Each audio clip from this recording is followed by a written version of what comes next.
So I'm going to sort of kick things off. Maybe what we can do is, first of all, I want to introduce the topic for tonight, which is critical thinking.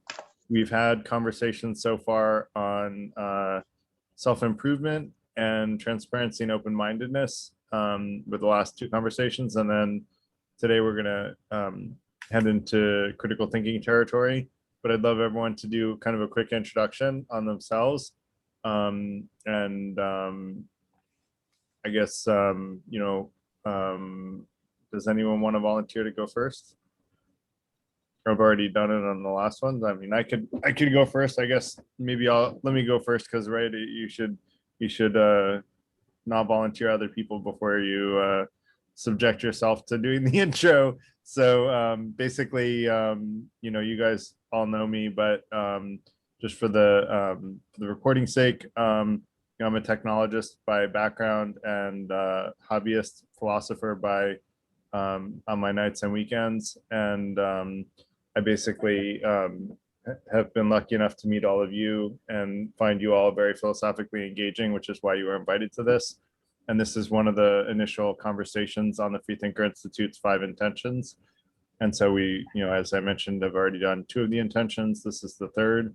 And then we'll have 2 more conversations about maximizing happiness, minimizing harm, which is the next one. And then an eagerness to give and receive love, which is the last one. So maybe that's my quick intro. You guys can talk maybe more about yourselves, but I've kind of already done interest in the other one, so I'll keep it short. Anyone want to volunteer to go next? Maybe I'll call people out. Amanda, you raising your hand? Go ahead. Sure. Hi, I'm Amanda Amodio. I'm a licensed clinical social worker by training in New York State. I have 15 to 20 years in public service. I've worked in academic medical centers and nonprofits. I worked at Memorial Sloan Kettering Cancer Center for nearly 15 years in oncology and palliative care. I'm not a native Spanish speaker, but I learned it as an adult and have lived in South America. I've worked in refugee issues and advocacy. I'm a practicing Buddhist and drummer, and I'm a bit of an activist for human rights issues, kind of locally and globally. And I'm a swimmer and interested in eco-psychology and environmental justice. So just looking forward to a greener planet, a happier planet, a more peaceful planet, and Medicare for all. So hopefully, those things will come to fruition at some point. I'm happy to be here. So thanks for having me. Great. Thanks, Amanda. Daniel, do you want to go next? Yeah, sure. I teach theology, and so I'm grateful that Garrett would have me. A lot of people would disclude me for this reason, so I'm really grateful to be here, and I've enjoyed the couple of conversations that we've had, and look forward to interacting with the rest of you. To date myself as an 80s child, you're a scholar and a gentleman, Daniel, and I'm honored to have you here. So, Lourdes, do you want to go next? You're on mute, Lourdes. From the Death Star. Maybe you're not on mute. Actually, you're not on mute, but we can't hear you. Maybe turn up your sound. No, that wouldn't do it. I heard something. I thought I heard something. Maybe not. Not yet, Lourdes. Yeah, we'll go to Bob and then we'll come back to Lourdes. Yeah. Okay. I'll I don't know what I'll say. If the topic is critical thinking, the first thing I thought of is what topic?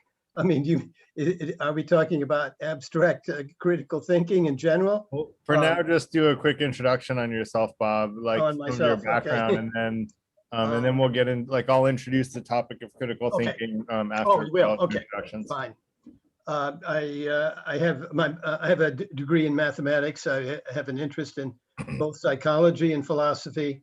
I talk to people online about various philosophical topics, whatever they bring up, quite frequently.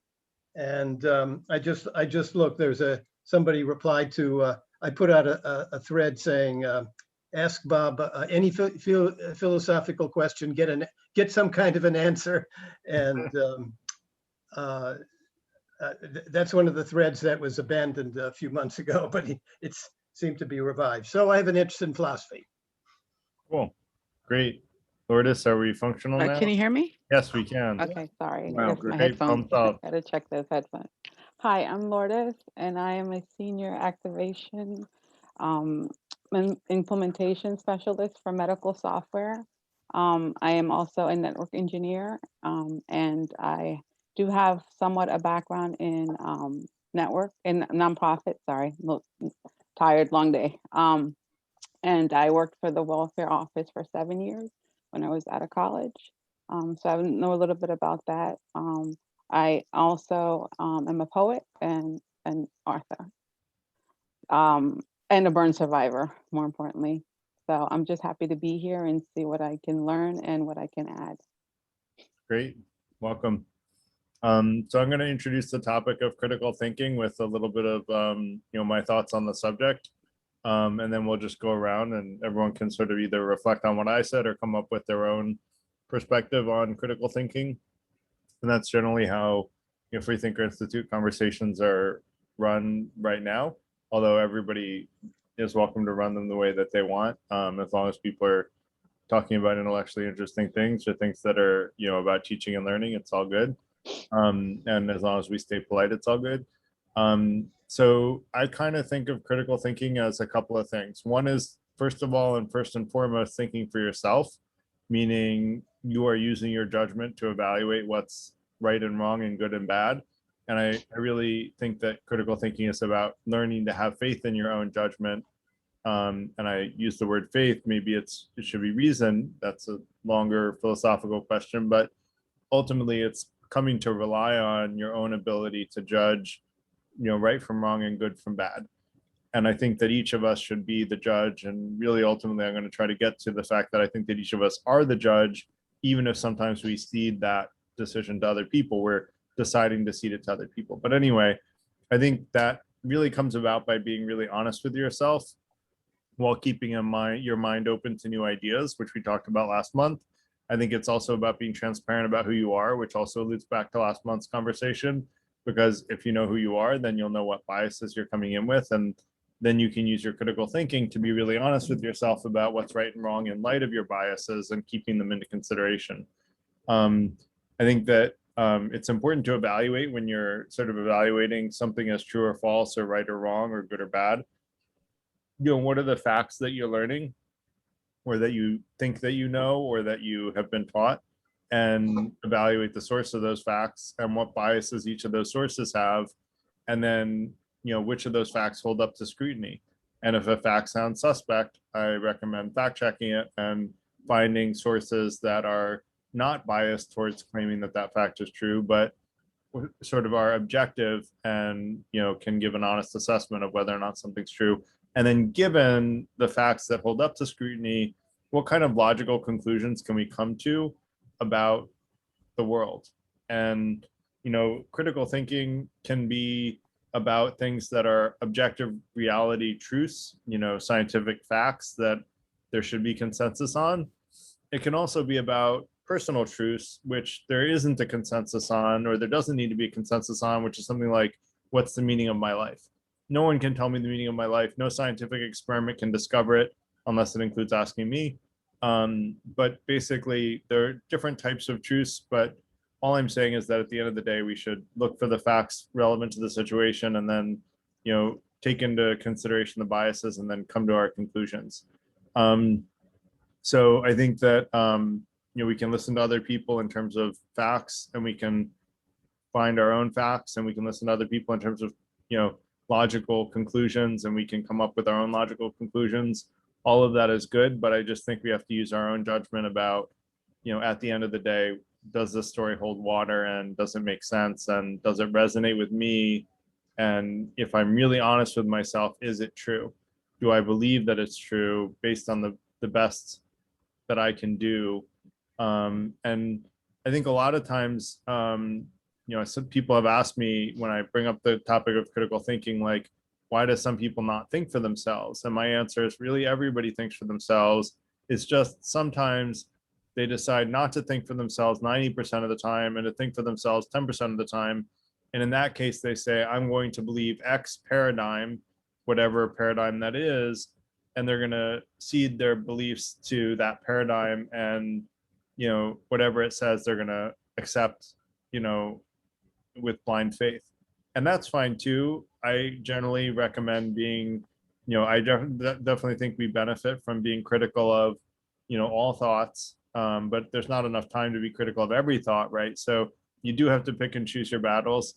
And some people pick and choose and say, I'm going to follow this paradigm because it's resonated well with me, and that's a personal choice. But ultimately, I want to teach people to at least think critically, and have sort of an idea of what it means to think critically. And I think we're all taught things like in our families or in school that we generally believe to be true because we were taught them by people who are authorities, whether it's our family or school or some other authority. And I think that listening to authority is good, but it's also healthy to challenge authority sometimes and say, is this authority telling me what's in my best interest and what's going to be useful to me? And are they objective, and are they giving me the facts? And so I think it's good to question things, and if you question something and it holds up to scrutiny, then you can believe it with even more vim and vigor than you did before you questioned it, because now you've questioned it, you've been really honest with yourself, and it held up to the scrutiny of questioning. And so like, I think ultimately it's worth considering that ideas also have kind of a lifespan, if you will. And ideas that are good will live on, and ideas that are not good are not going to live on. And if you take the ideas of most of the major world religions, they lived on for thousands of years, many thousands of years, some of them, because they're good ideas. Now, do I think that every idea from every major world religion is good? Well, some of them are juxtaposed with each other, and they can't both be good because they disagree with each other. So clearly some are better than others, but in general, they all had lots of really good ideas, and that's why they've propagated for so long. So, in my opinion. And so I think there's a lot of social pressure for people to like criticize people who challenge authority, but I think that it's healthy to not vilify people for questioning things, but rather explain to them why you believe that thing is wrong. I got into a conversation with a flat earther, and probably, that's a bad example, and maybe it wasn't a good use of my time, but I spent 40 minutes explaining the reasons that, it would be pretty much nearly impossible that the earth is flat. And I tried to do it as politely as I could, and I think I succeeded, but eventually I gave up. But at least I did it politely. And I think, making fun of that person doesn't help, and I don't think it's productive. And I think it's better to be respectful to people at all times. That's why the one inviolable in the one rule that everyone has to follow with the Freethinker Institute is to be polite. Because I think that you can't really have a good, open, honest conversation unless everybody is polite. Because as soon as you start vilifying people for saying a certain thing, then you don't have honest dialogue anymore. And so it's better that we can all be our authentic selves and have that honest dialogue. The other thing is, in the idea of the lifespan of ideas, historically, ideas were all vetted by honored institutions whose reputation was on the line. And if they were dishonest, then they would lose their reputation. This was the theory. And then, they would no longer be able to have a semblance of relevancy. And there have been studies done that show that fake news actually travels faster than real news. And depending on who you are, you might think one news is fake and the other is real, and vice versa. That doesn't matter. All that matters is the fact that fake news actually can travel faster than real news. And I thought about this a lot, and I think that part of the reason is because people aren't thinking critically and they're not challenging the news the way that they should. And we should challenge the news and say, is this news accurate? Is the person telling me this? Do they have a political bias to tell me this? And is there a reason that I should question it? And can I find third-party sources that are unbiased, that can corroborate these ideas? And I think that that's part of what I think of as part of critical thinking, is challenging those ideas regardless of where they come from. And regardless of which news you think is fake news, doesn't matter, just challenge the ideas. Because whichever one you think is fake news, there's other people who think the other news is fake news. So, we should all challenge those ideas. And at the end of the day, we are answerable to ourselves. And if you believe in God, to God. And, at the end of the day, ultimately, we're answerable to ourselves. And so I think we have to be really honest with ourselves. So that's my take on critical thinking. I skimmed a bunch of stuff because I already felt like I was going too long. But I'm curious what other people have to say about that, or if they have their own take on critical thinking. Yeah, Daniel. Garrett, I basically agree with just about everything you said. Probably the biggest difference, though, which I'll elaborate on, is even though I believe strongly in critical thinking, I feel that there are so many impediments that really limit the effectiveness of it.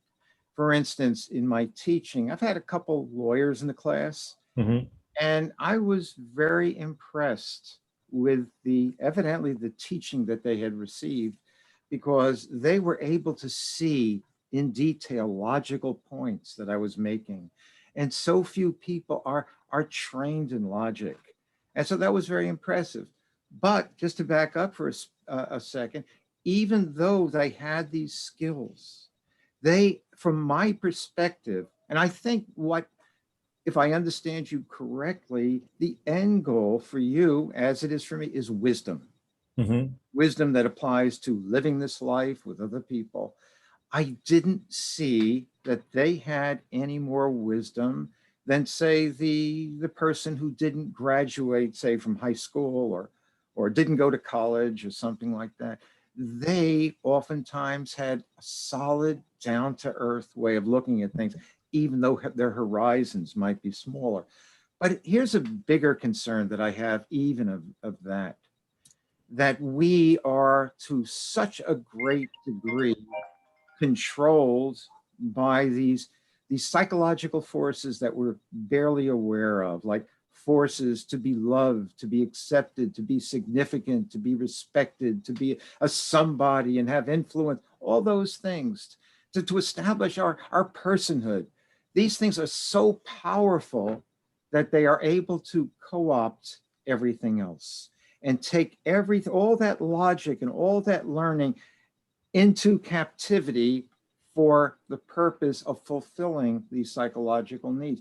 And I know these things very intimately because I was there, and to some extent, I'm still there, and I still have to fight these particular drives. And so how do you do that? People aren't even aware oftentimes of these things. People wear masks, and it's so hard to get to know people because, it's hard to relate to a mask. And so for me, and I'll tell you, this is where I want to be transparent and genuine with you all. The only thing that it was enabled me to see these things, for me to really engage myself, was a confidence that I am loved. And not just by a person, but by Jesus himself. And that he is taking care of these basic needs, which allows me to examine myself and not be terrified, and to accept myself despite all of my failings. And that's basically what I want to say. Wow, Daniel, I have to say, can you hear me? Sure, yeah. Okay.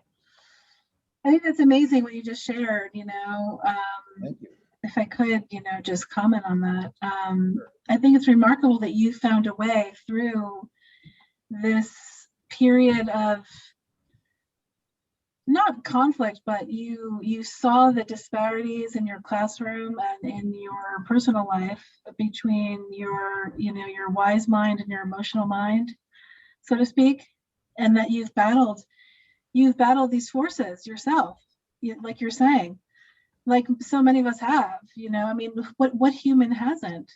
And you yourself have done it and come through the other side through your faith, like you're saying, and you're living to tell the experience. So I think that all humans share this common experience of trying to feel accepted, of trying to feel part of a community. I mean, what we're doing tonight is building some kind of a community, So, I mean, what you're saying here is that these attachments that we have to our family of origin, to our, the local businesses in our community that we support, to our employers, these are ties that bind us to ourselves, to our ego, to how we feel about ourselves, our identity. And you're absolutely right. I mean, why wouldn't you feel compelled to continue to live certain aspects of your life that you've always been living? Nobody's forcing you to change your lifestyle. It's more about broadening the lens. Mark Epstein, Buddhist psychiatrist, talks about broadening the lens. He's a remarkable speaker and author. And it's just about kind of letting go of certain attachments that might not be serving you, and broadening the lens to include other points of view, not necessarily to let go of ones that you hold dear to you. No one's saying that your faith is wrong. You should continue practicing the faith that serves you. But to look at other points of view and say, well, what is Garrett talking about, or what is the person on this news media channel or the newspaper saying today, and why are they talking about this? Why is it important to them, and why should I listen? Is it because they're just trying to self-aggrandize themselves, or are they trying to speak up for some kind of cause? That's how I try to look at other sources of media when I get exposed to a super left website, for example, that I've never seen before. I remember the first time I saw commondreams.org, I was like, what is this? And now it's something that I read all the time. But the first time I saw, or when I worked for Greenpeace when I was 20 years old, they said, you're going to go on the streets of Manhattan with a clipboard and talk about saving the Arctic Wildlife Refuge. And I said, really? And I started doing it, and it was uncomfortable at first, but then it was fun, so things that seem kind of bizarre at first sometimes become really enjoyable. So anyway, I think it's great that you shared what you did. Well, thank you, Amanda. Appreciate that.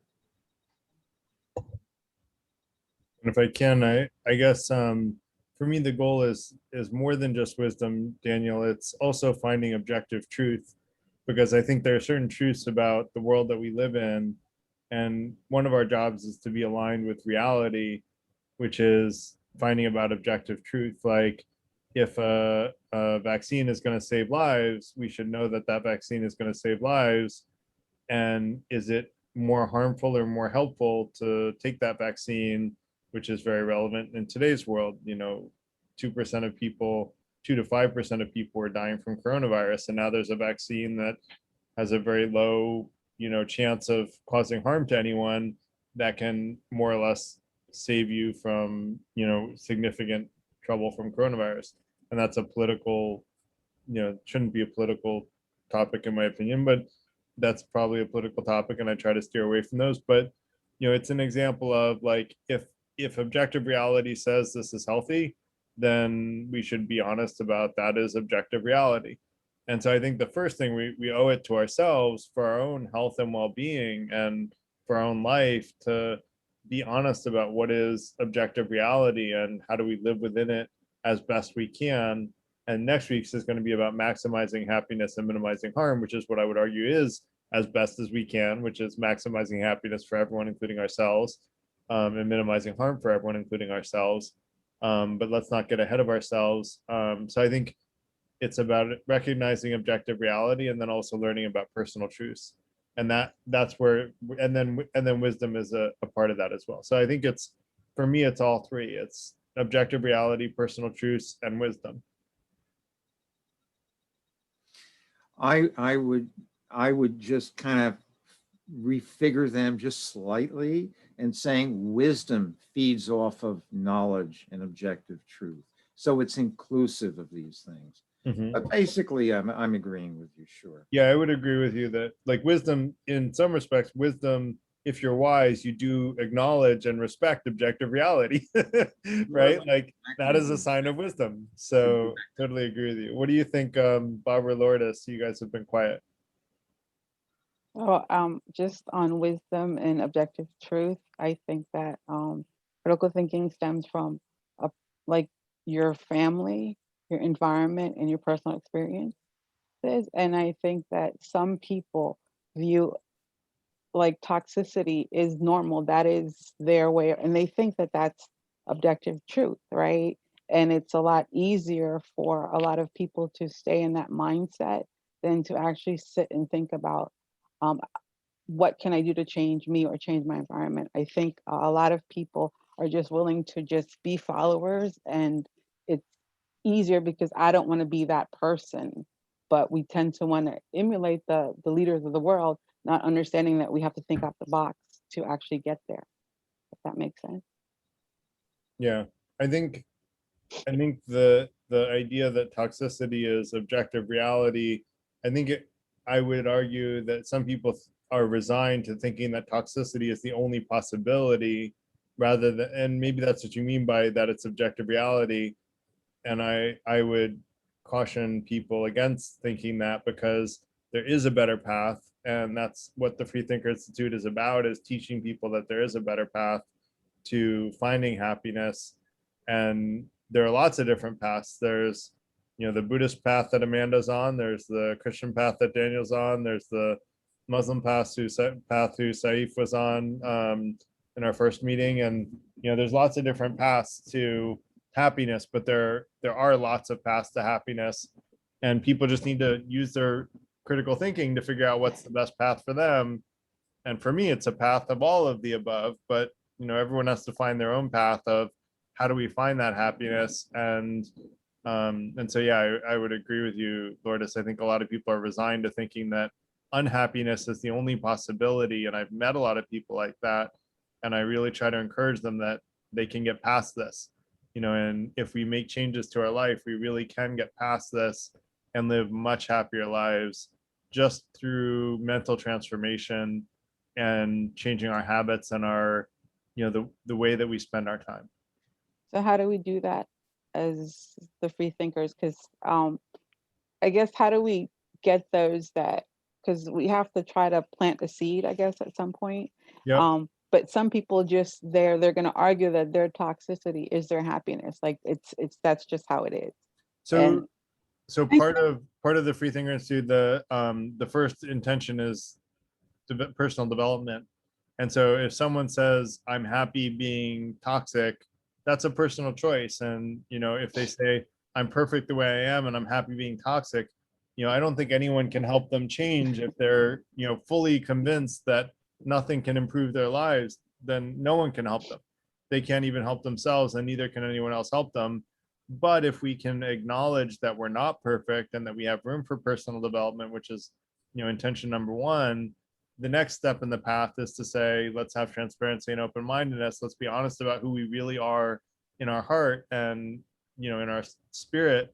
And then next is critical thinking, which how do we evaluate all these ideas that are coming at us?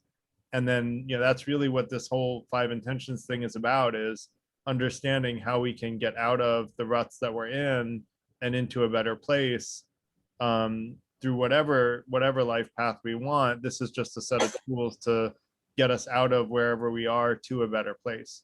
And so that's what really the 5 intentions are for. Bob, go ahead. I'm not sure how I can reflect on what's been said. Two people have mentioned the word toxicity, Lourdes and Garrett. Toxicity. I think it helps to know that people are different. There are lots of different points of view, and if you toxic might be, without defining it, might be a relative term. The way one person is might be just enjoying something, and it may be toxic to you because you don't like it, but they do like it. So in order to, I think that if you feel that another person is not thinking your way, it helps to look into them, find out what they are all about, and see if you can determine where they're coming from. Because they are real people, and so where are they coming from? The topic of critical thinking in general. Well, some people like to engage in critical thinking. Presumably, everyone here does, but there are other people who don't. And let's say you're in a critical situation where you want to address the problem. Well, are you going to go at it with critical thinking, or are you going to look at what might their motives be? It's very. I was talking with my wife the other day in the car, and she was remarking at how terrible the people who favored the last president were. So I asked her, why do so many people in the neighborhood upstate where I am, so many people are Republican, and they have Republican flags out for that particular president, and she gets very angry, and she put up her own flag because she was angry about. So I asked her, are all these people around us who live around us stupid people? Are they crazy? Are they bad people? Why are they so? Why do they vote Republican? Why are they interested in being Republicans? So, not that I came up with an answer to that, but if I were to do critical thinking, I would want to interview them and find out where they're coming from, because I don't believe that they're all idiots.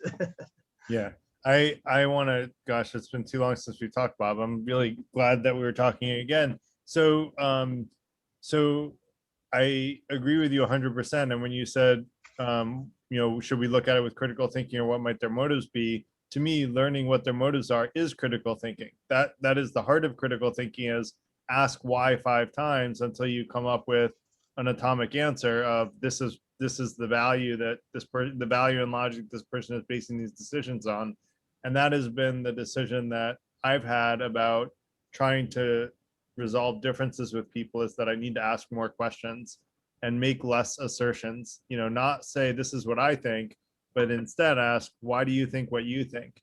And I think that's a part of personal development, and about recognizing other people's subjective truths, which is about open-mindedness, which is being open to what other people's subjective truths are.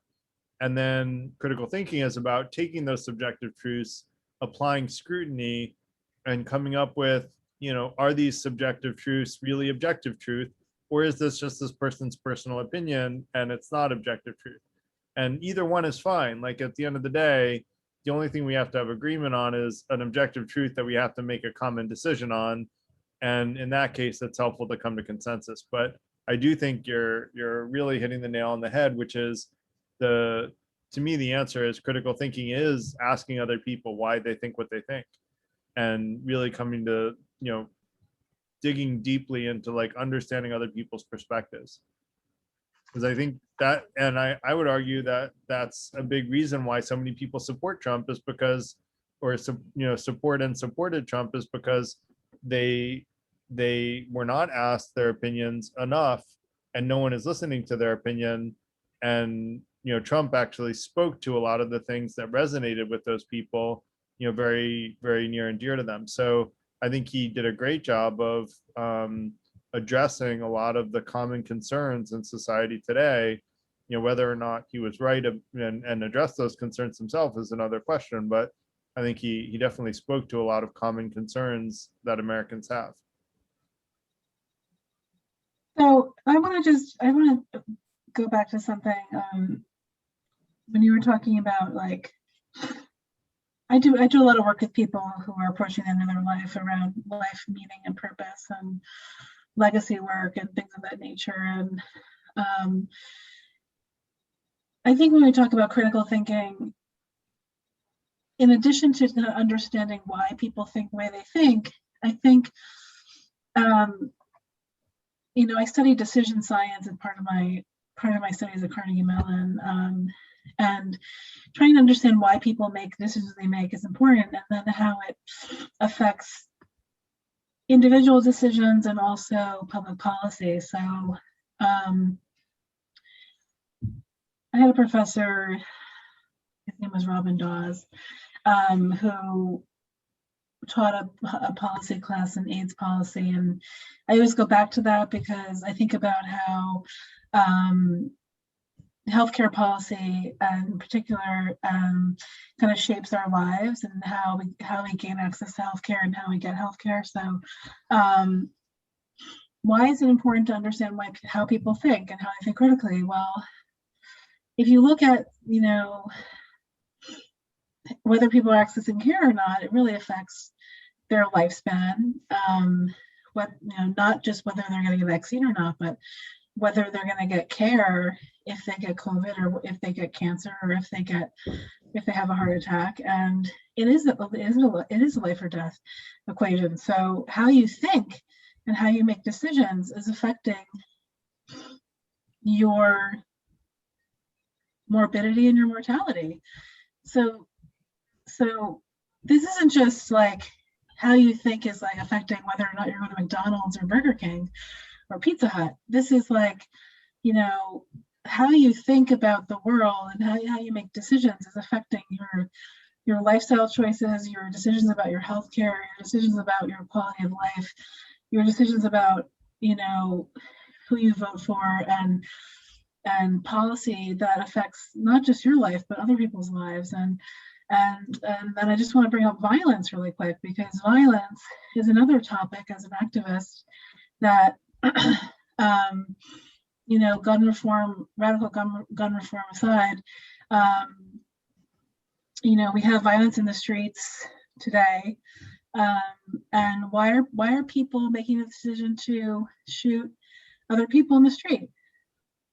Why are those people making those decisions? I don't have the answer to that, but I think if we need to think critically about this. Why are people choosing to take a gun and shoot another person in the street?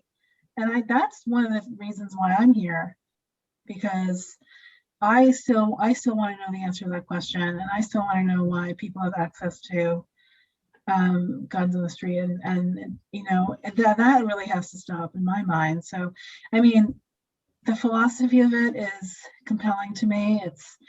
It's what drives the formation of this conversation, but in the practicality of it is that lives are being taken every day, and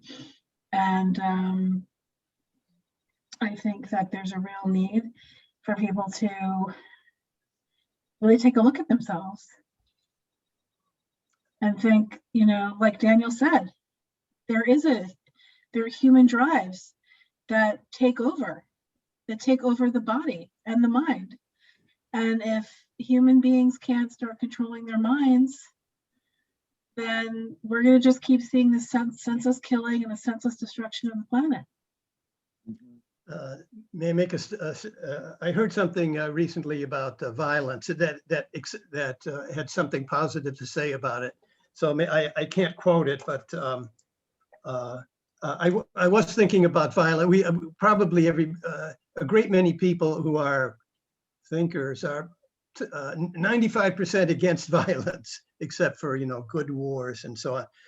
The thing about violence that was said to me is that violence is a wonderful way of making a statement, of making a direct statement about something.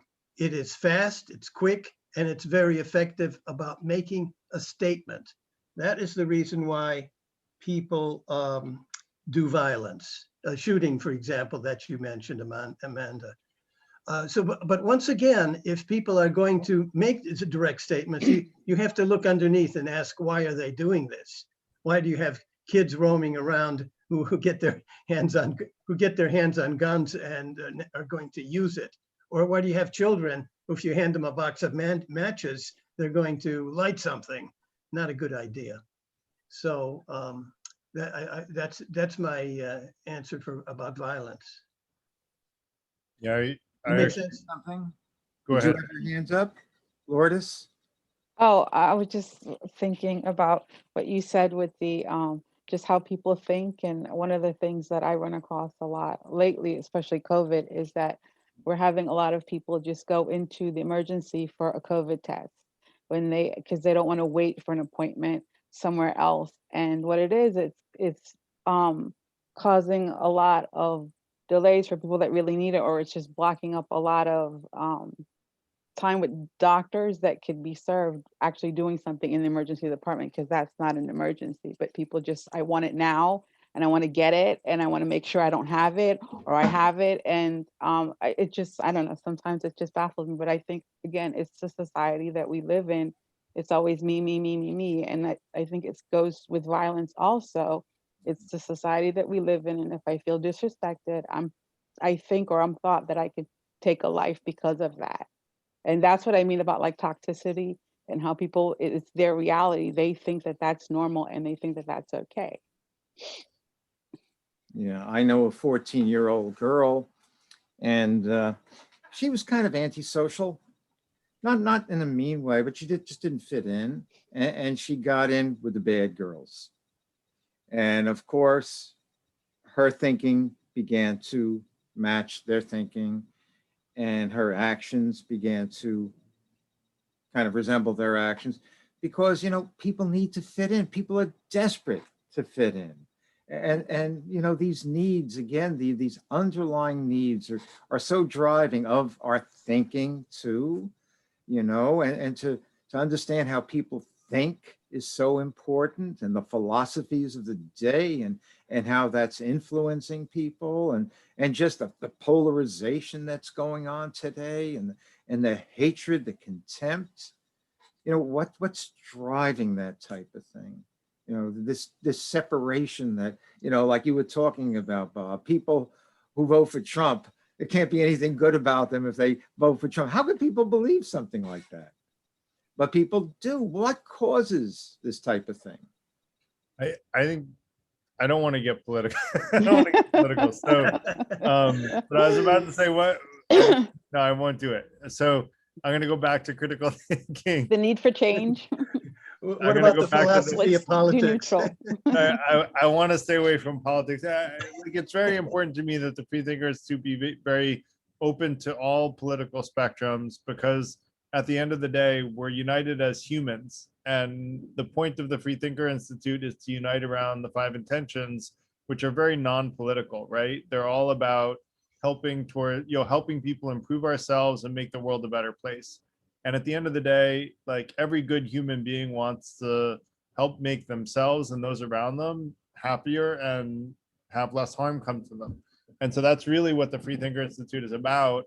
It's not about politics. It's actually about non-politics, and it's about uniting people. When today we're divided by politics, I want to unite people amongst common values, because at the end of the day, this demonization of the other side that you're all talking about is causing more harm to all of us than it is to, doing good. It's really not doing good to anyone except for the people who are manipulating the rest of us.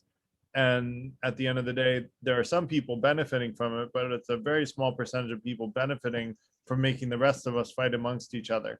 And so I really think we need to be united amongst ourselves as being good human beings and wanting to be good human beings, and talking about what does it mean to be a good human being, and what do you mean by your opinion, and trying to understand each other and trying to reach out with compassion to other people who think differently from us, rather than demonizing them and saying you're the other and therefore I'm not going to interact with you. That's what's going on in society today, is there's too much demonization. And so the whole point of the Free Thinker Institute, or one of the main points, is to unite us with common values and bring people together instead of pushing us apart, because I see so many forces pushing people apart, and that toxicity I would describe as negativity. And I believe in karma, both same life and extra life. But even if you think about just same life karma, the more negativity you put out into the world, those people tend to bring back negativity into their lives. And so to me, toxicity is about putting out negativity into the world, meaning treating other people in a negative way. And some people are very resilient and don't take that negativity on, but we all feel it, right? Even if we're very resilient, we still feel it and are impacted by it, unless we're true like Stoic sages or, you know, Buddhist monks and sorry, not Buddhist monks, but Buddhists that have achieved nirvana. We still feel it. And very few people have achieved nirvana, and usually they don't get reborn unless they're a bodhisattva, but that's another story. But anyway, I think as far as the violence in terms of gun control, I've gone far away from the idea of gun control and moved more towards, I think we need mental help for people, because the reason people are shooting people is not because I happen to have a gun, it's because I'm mentally unwell and I have a gun. Well, if we get rid of the mentally unwell part, there are, you know, 95 to 99% of gun owners are perfectly responsible. It's a very small percentage who are mentally unwell that are abusing guns. And so I think if we focused on mental health, that's something we should be able to unite around. You know, Democrats and Republicans alike, and independents, who's against making sure people have mental health, like, you know, mental wellness. And so if we made sure that people who needed mental help got help, then I think we would see less gun violence.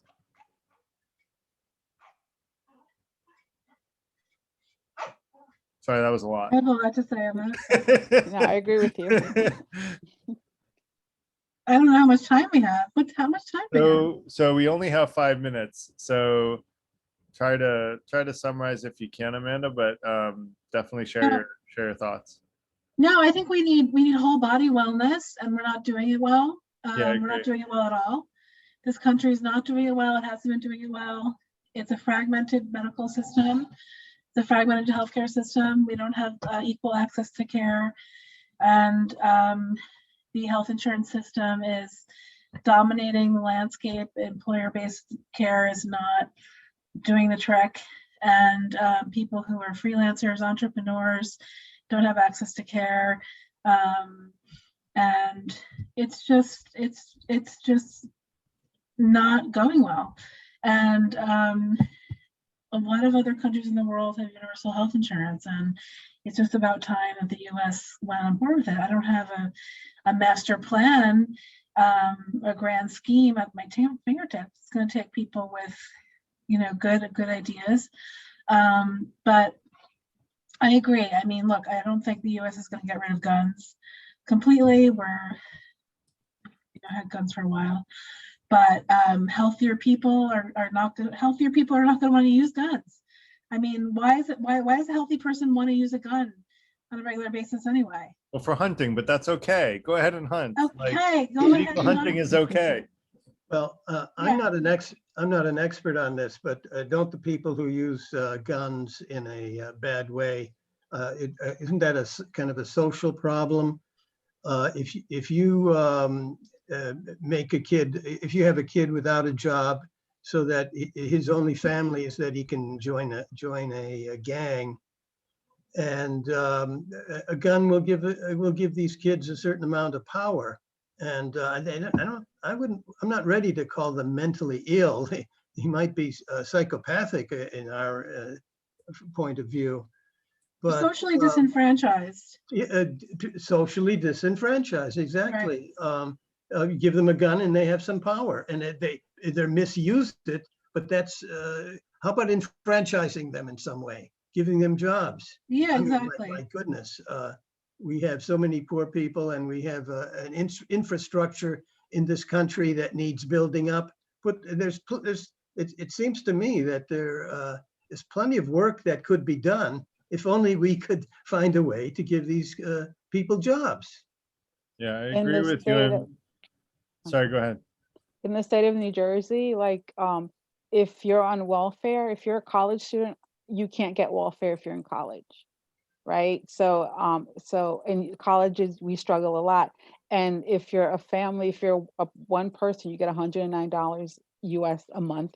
If you're a family of two, I think you get 304 or something like that. I mean, who can live off that type of money? But you have people that think that it's free money and it's okay to live off that because the government is giving me free money and food stamps. And I think that's where it starts from. Yeah, I want to comment on two things. So first of all, as far as a kid whose only family is to join a gang, that is another key point of the Freethinker Institute, is to create a warm, open-minded community that people can be a part of. They've done studies and they say that most Americans have like around 1 or 1.2 close friends. And if you read On the Origins of Totalitarianism from Hannah Arendt, one of the reasons that totalitarianism took rise in Nazi Germany and that the Nazis took control was because there was a dearth of social relationships and people didn't feel like they had anyone they could identify with or be a part of.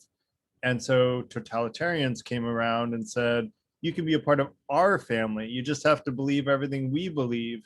And I think we are in a situation where that could happen in the US too. And really what I want to do is create a community that everyone can feel a part of and feel united with and feel supported by, personally and professionally. And that's why the Freethinker Institute has a personal development option and a professional development option. And you can choose to do both. And, I want to help experienced professionals network with each other, and more people who want to change careers be able to get into a new career where they're interested in learning a new skill set. And on a personal development perspective, that's what we're talking about in these talks, is the personal development side. And I think those are complementary, personal development and professional development. How do you succeed at work if you don't have your personal life in order? How do you succeed personally if you don't have a way to sustain yourself? And as far as welfare, I've come to the conclusion that I think that, first of all, that people should work for welfare, and second of all, that they should make more money from it. And if people were working, we could afford to pay them more money. And Bob had a great point. Civilian Conservation Corps, in the Depression was created, and almost all of the public trails that we have in forests, like, were created by the CCC. And it was people who basically had nothing, they had no job, and the government paid them to create, great trails in the woods. And now our whole Forest Service, which, many of us are very thankful for, I love hiking, and a lot of people I know do. Well, the only reason we can hike in all those trails is because the CCC created those trails after World War II, because we had to find something for these people to do. And, so maybe let's just have final thoughts, because we're right about 8 o'clock. We'll just go, well, people can go whenever they want to go, and I'll finish up. Anyone want to say final thoughts? Well, I think like that welfare- idea about public works. That's something that's quite doable if it were suggested to, pardon the expression, politicians to create public works. Yeah. Thanks, Bob. Lourdes. I think with welfare, for them to either work or get in some kind of technical school or a degree or something like that, and then we can support them, then you can ensure that they would be able to support themselves. Exactly. And I think that to me, that work would ideally be something that would teach them to be sustainable and be able to go back into industry, work that is job training as well as work, which is what, the job training aspects of the Freethinker Institute are for, is to get people into high paying jobs that are maybe something they don't have the skill set for now, but they will develop the skill set and we'll teach them the skill set so that they can get high paying jobs. Daniel and Amanda, who wants to go next? I really support what you guys are saying because, just welfare has destroyed families, has made the man irrelevant, has contributed to this welfare mentality and really the destruction of the values of hard work and integrity and honesty. And so these things have to be wisely pursued. And I think, and this is a critique which I really buy into, some Black conservatives have made it, that the Black community has suffered more under this paternalistic welfare system than they have under Jim Crow. And a number of economists have pointed out how the Black community had been doing far better until the 60s. Amanda.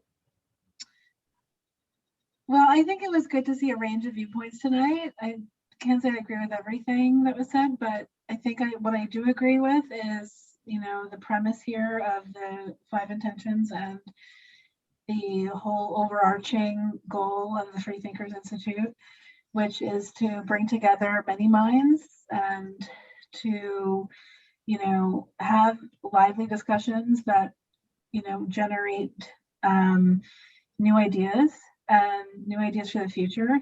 And, the future, which Garrett, has said, is for longevity, I think is the key. We want people to live healthier lives and to prosper and to flourish. So I think that's really the key here. I think most people can agree that they want to live healthier lives and to have a more peaceful existence with the planet and with themselves. So I think if we can agree on like fundamental things here, we will do well with this. Great. Thanks, Amanda and Daniel and everyone. And I just want to say this was a really great conversation. And I think it's, having this kind of polite conversation with disparate opinions can help us find ideas that are a middle ground, a happy middle ground. I didn't hear, we have people of all different political spectrums and religious spectrums here, and yet we found a lot of agreement in, work for welfare instead of handout welfare. And I would agree with Daniel that I think giving people money for not working sort of takes away from their own autonomy and their own sense of self-respect. And so I think it's better in a lot of respects to have someone work for money rather than to just give them money, and you can give them more money if they work for it. So you end up in a better place in that situation. But that said, about critical thinking, I think we had a really interesting conversation on critical thinking. I think it's really core to everything. And one of the things that I learned tonight, I like to talk about, and I usually ask people what they learned tonight, but I forgot to do that. One of the things that I learned tonight is that critical thinking also depends on, or sort of impacts, transparency, which is who am I, right? Because we have to use critical thinking to decide the core of who we are. Even in deciding what is the core of who I am, which we'll be doing a workshop at some point, and we'll talk about the core of who we are. And to decide the core of who we are, we have to use our critical thinking skills to decide what is so important to us that it's core, that it's uncompromisable, basically. And so I think, I learned that, I tried to make the 5 intentions go kind of in order, and I think mostly they do, but there's a little bit of feeding in the other direction as well, where critical thinking is used to decide on the core of who we are and therefore part of our transparency. But I really like that, we came to a lot of consensus on a lot of topics, including that mental health is a good solution for gun violence, which, was really nice to hear, because I've felt like that for the last, 6 to 12 months is when I came up with that. And I was like, to me, this shouldn't be about, I used to be thinking magazine control and, gun registration. No, not any of that stuff. Just, let's just get people mentally well and mentally healthy, and then gun violence will be a non-issue, just like it was for hundreds of years in American history. You know, before mental health was an endemic, like a huge problem. So in any event, I want to close it out and say thank you all for coming. Really appreciate the super cool conversation, very interesting conversation. You're just a great group of people, and thank you for coming. Yeah, thank you for holding the meeting, Garrett. My pleasure, and we'll do another one next month, so you'll see a doodle come out for the timing on the next one. And I will look forward to chatting with you guys about maximizing happiness and minimizing harm is going to be the next event. So talking about, you know, how we can maximize happiness and minimize harm, and, you know, is that the right thing to achieve? I think that it is, and we'll talk about that. If it is the right thing to achieve, you know, what's the right way to achieve it, kind of thing. So that's just a brief foray into the next conversation. So thanks again, everybody, and hope you have a great rest of your night. Okay, good night, everybody. Bye-bye. Nice to meet you all.